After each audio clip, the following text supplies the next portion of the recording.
Bienvenidos a su canal Analizando con Israel Molina. Llevamos un tiempecito sin grabar, tema de tiempo. Esto de YouTube no es tan fácil, sobre todo para las personas que somos ocupadas, pero estamos aquí de nuevo.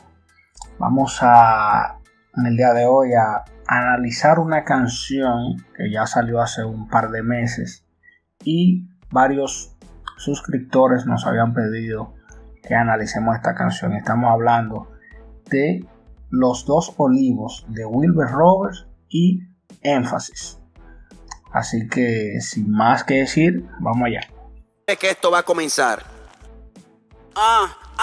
Ok, mi nombre es Wilmer Robert, nieto de Doña Juana, criado en el núcleo de una familia cristiana, devoto como otra persona. Es bueno resaltar aquí el inicio, estas palabras de Wilbur. Dice: mi nombre es Wilbur Robert, nieto de Doña Juana, criado en un núcleo de una familia cristiana, devoto como otras personas. Es bueno resaltar esta declaración de Wilbur Robert, que él nació o se crió en una familia cristiana, es decir, de alguna manera él tiene cierto conocimiento de lo que es la palabra de Dios, el comportamiento y las creencias cristianas. Vamos a continuar escuchando.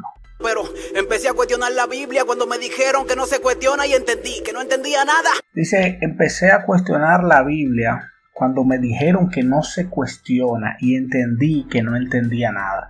Este es un punto muy importante que es bueno tomar en cuenta y tenerlo por ahí. Y es que esta frase final, y entendí que no entendía nada, eso es muy común en las personas que comienzan a estudiar la Biblia. ¿Por qué? Porque la Biblia es un libro que primero no fue escrito en nuestro idioma originalmente. Segundo, no fue escrito en nuestra época. Y los idiomas van evolucionando. De hecho, las traducciones que normalmente se utilizan aquí, por ejemplo, la Reina Valera 1960, que es la traducción más común que se utiliza, es una traducción que fue realizada o revisada en el 1960. Es decir, el idioma ha evolucionado muchísimo desde los años 60 hasta ahora, por lo que el lenguaje en sí de la Reina Valera tiende a ser un poco difícil de digerir. Y lamentablemente a esa dificultad que imprime, a esa dificultad que trae la lectura de la Biblia, tú le agregas que hay personas, lamentablemente, dentro de las congregaciones que cuando alguien intenta cuestionar porque duda o no entiende de algo que la Biblia dice, en vez de explicarle o buscar a alguien capacitado para explicarle, lo que le dice: no, a Dios no se cuestiona. Y este tipo de personas curiosas que le dicen que a Dios no se cuestiona, eso lo que hace que le genera una duda y le hace entonces divagar buscando respuestas en lugares equivocados, porque él fue al lugar que parecía el correcto a buscar una respuesta y no la encontró. Vamos a seguir escuchando. Que eran palabras de liberación que mantenían mis creencias encerradas, pues acompañadas en regocijo suenan bien sus prédicas, pero estando solo encontraba tantas faltas de lógica. Miren aquí como él dice, que eran palabras de liberación que mantenían mis creencias encerradas. Lamentablemente, todavía hoy vivimos una especie de oscurantismo en las iglesias, donde ciertos líderes no quieren enseñar todo de la Biblia, porque con temor a que la gente tome malas decisiones. La gente va a tomar la decisión que tenga que tomar. Tú simplemente tienes que enseñar, tú como maestro, tú como pastor de una iglesia, tú tienes que enseñar lo que la Biblia enseña y punto. Y no querer acomodar las cosas, decir: no, yo les digo que hagan esto para que la gente no sea muy liberal. O no, tú tienes que enseñar lo que la Biblia enseña. Y ya de ahí para adelante, Dios es quien trata con la persona. Si la persona quiere tener un comportamiento no muy ortodoxo, ya eso será entre él y Dios, pero tú no puedes querer manipular, como hacen muchas personas lamentablemente, lo que dice la Biblia para mantener al rebaño, como dice Wilmer Robert, sus creencias encerradas, es decir, con un oscurantismo moderno. Entonces, esta frase, si ustedes se fijan, fuera de todo el tema de lo controversial que es esta canción, estas frases que están saliendo ahí son de personas que lamentablemente estuvieron en algún momento en la iglesia, pero no encontraron a alguien que diera respuestas satisfactorias a sus dudas y terminaron siendo ahogados por esas dudas que le arropaban en ese momento. Si ustedes se fijan, él dice aquí, la Biblia son palabras de liberación, supuestamente, que mantienen mis creencias encerradas, pero estando solo encuentro muchas faltas de lógica. Justamente es este punto que estamos resaltando. Cuando tú estás escuchando al predicador, él explica todas las cosas aparentemente muy coherentemente, pero luego cuando tú estás leyendo, tú te encuentras cosas que no entiendes, y cuando te acercas donde las personas que supuestamente deben explicarte, lo que te dicen, no, a Dios no se cuestiona, pasa la página. Eso es un error. Eso es un error que muchos líderes de iglesia cometen, y lamentablemente jóvenes como Wilber, que hay miles, terminan tomando decisiones desacertadas a causa de eso. Sigamos escuchando. Tenía miedo de decir que no estaba de acuerdo con alguna regla que su iglesia a mí me había enseñado, porque el pecado es el camino al fuego eterno, y el simple hecho de no estar de acuerdo con Dios es pecado. Fíjense aquí qué interesante esta parte.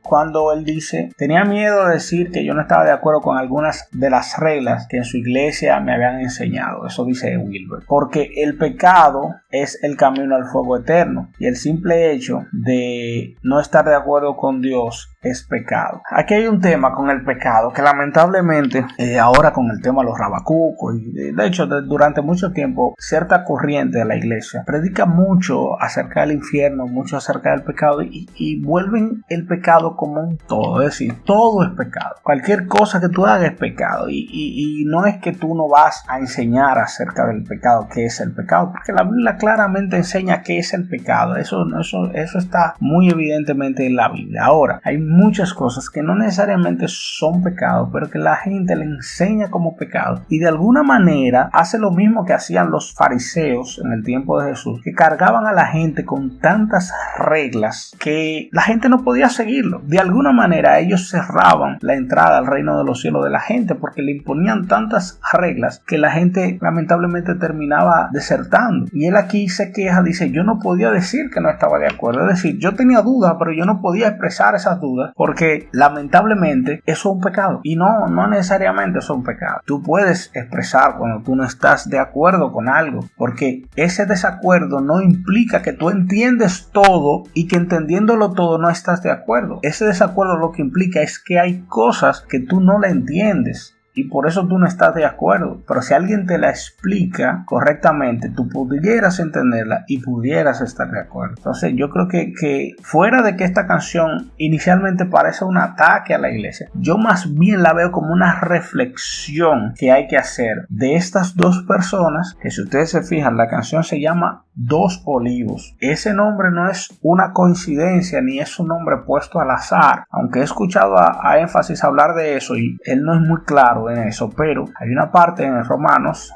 11 específicamente, donde habla de los dos olivos. Y estos dos olivos es justamente el olivo silvestre y el olivo nativo, el olivo de la planta, que es el pueblo de Israel. Ese olivo, que es el pueblo de Israel, dice en Romanos 11 que fue sacado y entonces es insertado el olivo que viene simbolizando a los gentiles. De alguna manera, Énfasis y Wilber pretenden en esta canción presentarse como esos olivos que no son de las raíces originales, sino que están siendo insertados, y de alguna manera ellos buscan hacer entender que los olivos originales están mal. Eso es la iglesia tradicional, y yo no quiero que vean como que yo les estoy dando la razón a Wilber y a Énfasis, sino que esto sirva de alguna manera de reflexión para entender esta queja que hacen dos personas, uno que se dice ser cristiano y otro que no lo es, pero que es una queja desde cierto punto de vista legítima, y es importante que nosotros entendamos eso. Vamos a seguir escuchando. Complicado, ¿será que debía quedarme callado aceptando lo establecido y guardar la duda en mí? 100, pero entendí que el infierno me habría ganado, pues estaría fingiendo y el fingir es pecado también. Miren aquí donde él resalta otra cosa que es pecado, fingir. El fingir es pecado también. Lo mismo que estamos hablando, todo no es pecado. El hecho de que eso esté mal, tú no lo debas hacer, no necesariamente va a ser un pecado como tal. No todo lo que esté, va a sonar raro esto, decir no todo lo que esté mal es pecado. Y me explico. El pecado es la infracción de la ley, según dice la Biblia.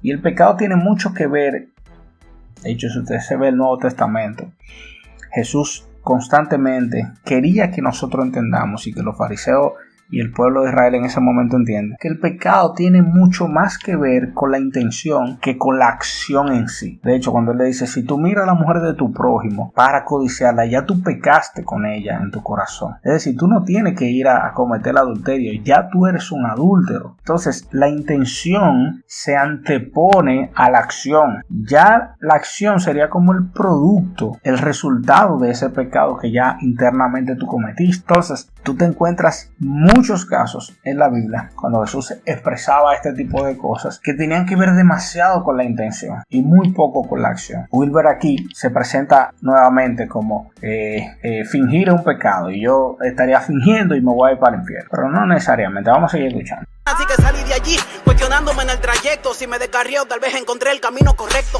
porque yo no estoy de acuerdo con tratar de ser perfecto para un juicio donde quien me juzgue quien creó mi defecto.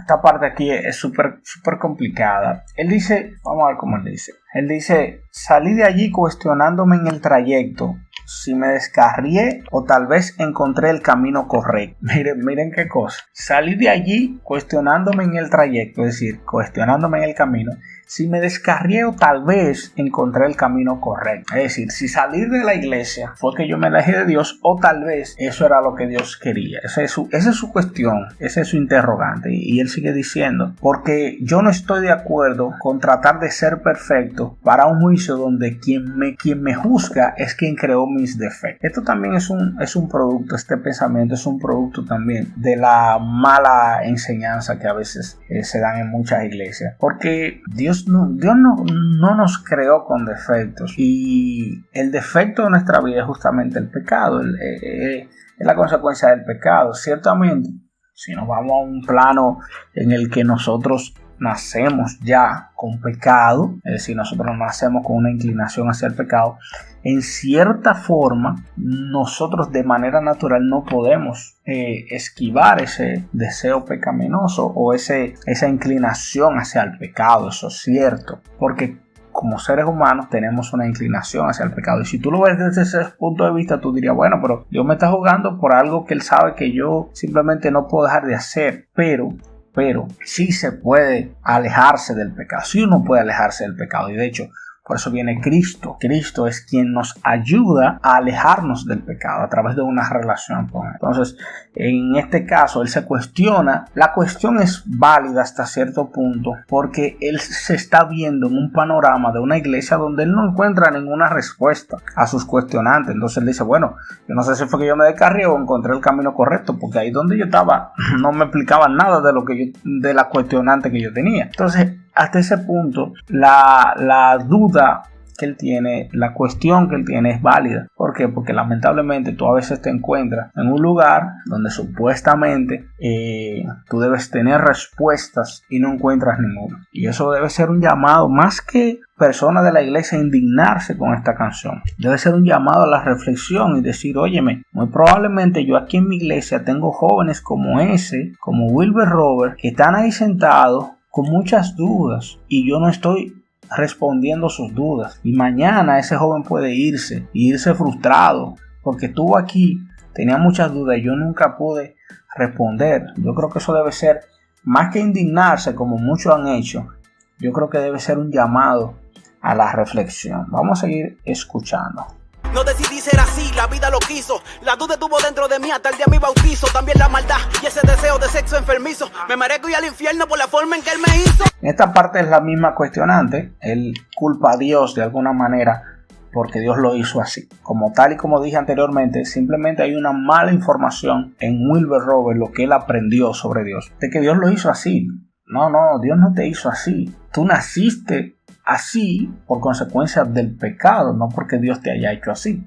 Ahora, a esa consecuencia, que si bien es cierta, tú inicialmente no tienes la culpa porque tú no pediste nacer así, con una condición inclinada hacia el pecado, a esa consecuencia tú tienes una solución y Dios te da una solución, y esa solución es Jesús. A través de Él tú puedes liberarte de ese pecado. Y creo que el tema está en que lamentablemente mucha gente en la iglesia predica más el pecado que a Jesús, y este tipo de personas como Wilber Robert Cuando piensa en Dios, lo que piensa es en me voy para el infierno, estoy pecando, me voy para el infierno, me voy a condenar, soy un pecador, no puedo dejar de pecar, soy así, me voy para el infierno. En eso que piensa, ¿por qué? Porque eso es lo que vive escuchando constantemente. En una esquina hay un tipo con un megáfono o con una bocina predicando, tú te vas para el infierno, pecador, arrepiéntete. Tú te vas para el infierno, tú. Y eso es lo único que escucha. Y su cerebro de que está lleno de eso. Mientras que si escuchara un mensaje distinto de Dios es amor, Dios quiere salvarte, Jesús murió por ti en la cruz para que tú seas liberado de tus pecados, liberado de esa atadura que tú quisieras dejar y no puedes. Jesús quiere liberarte. Si escuchara un mensaje así, con ese contenido de que el amor de Dios está en su vida, el pensamiento que él tuviera en momentos de duda fuera diferente. Él no pensara, bueno, me voy para el infierno porque tengo pecado y yo nací así. No, él pensara, bueno, yo tengo pecado, pero hay alguien que me puede ayudar a salir de este pecado. Pero si tú no le mencionas a ese alguien, tú nada más le mencionas el infierno, ¿en qué que él va a pensar? En el infierno. Entonces, repito, esta canción debe servir como una reflexión para la iglesia con relación a su mensaje. Vamos a dejar este video hasta aquí. Esta va a ser la parte 1. Vamos a hacer varias partes porque la canción es larga. Si no estás suscrito, suscríbete al canal, activa la campanita de notificaciones para que te indique cuando suba el próximo video. Así que nos vemos en un próximo capítulo de Analizando con Israel Molina.